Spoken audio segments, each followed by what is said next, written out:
السلام علیکم ورحمۃ اللہ وبرکاتہ۔ قرآن کریم میں اللہ تعالیٰ نے کفار کا ایک اعتراض یا مطالبہ یہ نقل فرمایا ہے کہ یہ جو رسول ہے یہ انسان کیوں ہے اور فرشتہ کیوں نہیں آیا ہمارے پاس رسول بن کر۔ تو اللہ تعالیٰ نے دو مقامات پر یہ فرمایا ہے کہ اگر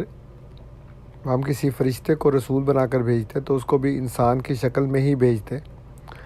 کیونکہ جو ایمان ہے وہ اس کا تعلق غیب کے ساتھ ہے، جیسا کہ سورہ بقرہ میں اللہ تعالیٰ نے شروع میں ہی ارشاد فرمایا کہ الذین یؤمنون بالغیب، کہ جو ایمان والے ہیں وہ غیب پر ایمان رکھتے ہیں۔ دیکھ کر ایمان لانا تو اللہ تعالیٰ کے نزدیک مقبول نہیں ہے، اس کو قبول نہیں کیا جاتا، لیکن اصل ایمان جو ہے وہ غیب پر ہے، یعنی اللہ تعالیٰ غیب ہے، فرشتے غیب ہیں، رسول کا رسول ہونا غیب ہے۔ ویسے وہ ہمارے سامنے ایک انسان کی شکل میں ہوتا ہے، لیکن وہ رسول ہے اور اس کے اوپر جو وحی آتی ہے وہ غیب ہے۔ اللہ کی کتاب جو ہے وہ بھی غیب ہے، ایک کتاب لکھی گئی ہے ہمارے سامنے صفحوں کے اوپر قلم کے ساتھ، اور دوسری کتابیں بھی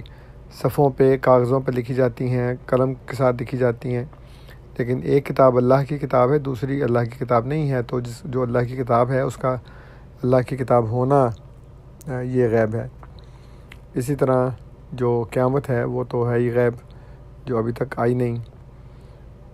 اس لیے اللہ تعالیٰ نے یہ فرمایا کہ اگر تمہارے سامنے فرشتہ بھی آ جاتا تو وہ بھی انسان کی شکل میں آتا ہے، جیسا کہ سورہ الانعام کی آیت نمبر 10 میں، سورت کا نمبر ہے 6، آیت کا نمبر ہے 10۔ تو اللہ تعالیٰ فرماتا ہے کہ وَلَوْ جَعَلْنَاهُ مَلَكًا، اگر ہم اس رسول کو فرشتہ بنا کر بھیجتے، لَجَعَلْنَاهُ رَجُلًا،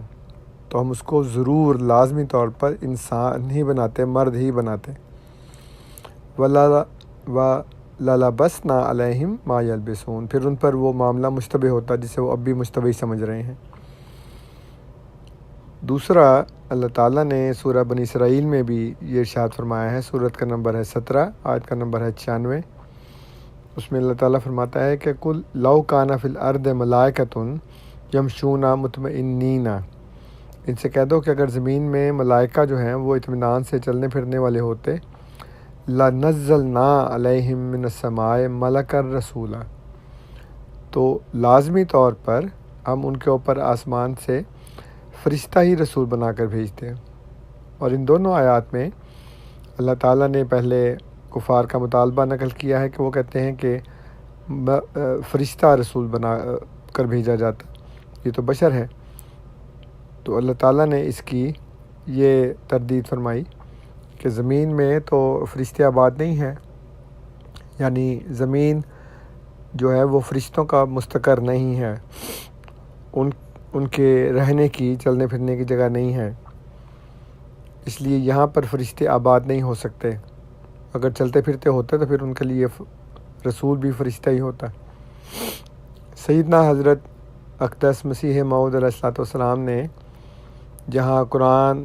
اور سنت اور احادیث سے حضرت عیسیٰ علیہ الصلوۃ والسلام کی وفات قطعی طور پر ثابت کر دی ہے، اس طرح حضور نے دوسرے بھی نہایت اچھوتے اور انوکھے نکات بیان فرما کر اس بات کو مکمل طور پر ثابت کر دیا ہے کہ حضرت عیسیٰ علیہ السلام جو ہیں وہ جسم سمیت آسمان پر نہیں جا سکتے، کیونکہ جس طرح فرشتے زمین پر آباد نہیں ہو سکتے، اسی طرح انسان آسمان پر آباد نہیں ہو سکتے جسم کے ساتھ۔ چنانچہ تذکرۃ الشہادتین میں جو روحانی خزائن کی جلد 20 میں ہے، اس کے صفحہ 24 پر حضور فرماتے ہیں، انسان کا آسمان پر جا کر ماں جسم عنصری آباد ہونا ایسا ہی سنت اللہ کے خلاف ہے جیسے کہ فرشتے مجسم ہو کر زمین میں آباد ہو جائیں، وَلَن تَجِدَ لِسُنَّتِ اللَّهِ تَبْدِيلًا۔ تو اب یہ جو سنت ہے اللہ تعالیٰ کی، یہ ان دونوں آیات سے ثابت ہوئی، جس میں اللہ تعالیٰ نے فرمایا کہ زمین میں فرشتے آباد ہوتے تو ان کے لیے رسول بھی فرشتہ ہی ہوتا، اور اگر ہم کسی فرشتے کو رسول بنا کر بھیجتے تب بھی اسے مرد کی شکل میں اور مرد کی حیت میں مرد کا جسم ہی دے کر بھیجتے، اور اس سے پھر جو معاملہ اب ان کے لیے مشتبہ ہے وہ پھر بعد میں بھی مشتبہ ہی رہتا ہے۔ اور مشتبہ کیوں رہتا ہے؟ اس پہ لوگ سوال اٹھا سکتے ہیں کہ کیوں اللہ تعالیٰ کھول کر بیان نہیں کرتا؟ اس لیے کہ ایمان کا تعلق غیب سے ہے، اور انسان کو جو اللہ تعالیٰ نے یہ طاقتیں دی ہیں سننے کی اور دیکھنے کی اور سمجھنے کی، وہ پھر بالکل بے فائدہ ہو جاتی ہیں، ان کا استعمال نہیں ہو سکتا۔ اس لیے یہ اللہ تعالیٰ نے ایک پردے میں بات رکھی ہے، اور اس کے لیے انسان کو کوشش کرنی پڑتی ہے کہ وہ اپنی سمجھ کے ساتھ، اپنی عقل کے ساتھ اور اپنے دل کے ساتھ اس بات کا فیصلہ کرے کہ کیا یہ شخص جو ہے وہ رسول ہے کہ نہیں ہے۔ اور اسی سنت سے کہ زمین پہ فرشتے آباد نہیں ہو سکتے، تو لازمی طور پر اس کا نتیجہ یہ نکلتا ہے کہ پھر اسی طرح آسمان پر انسان آباد نہیں ہو سکتے۔ جب ایک کے لیے یہاں بسنا ناممکن ہے تو دوسرے کے لیے پھر وہاں بسنا بھی ناممکن ہے، اور یہ نہایت ہی زبردست معقولی دلیل ہے اس بات کے خلاف کہ حضرت عیسیٰ علیہ الصلوۃ والسلام آسمان پر اپنے جسم عنصری کے ساتھ آباد ہیں۔ اللہم صلی علی محمد و علی آل محمد و بارک وسلم انک حمید مجید۔